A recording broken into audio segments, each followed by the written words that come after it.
कि अल्लाह ने हमारे मुल्क को बहुत कुछ दिया है, हर किस्म की नेमत दी है।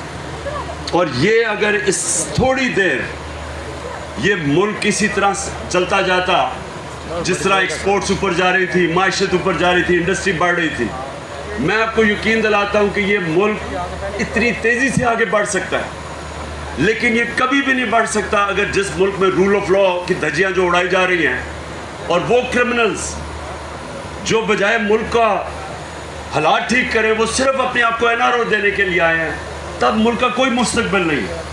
और इसलिए इंशाअल्लाह आपने इंतज़ार करनी है, मैंने आपको कॉल दूंगा और आपने सब ने मेरे साथ निकलना है और इंशाअल्लाह कानून के बीच में रहेंगे, पुरअमन एहतजाज होगा, लेकिन शिरकत इंशाअल्लाह आप सब ने करनी है। पाकिस्तान जिंदाबाद।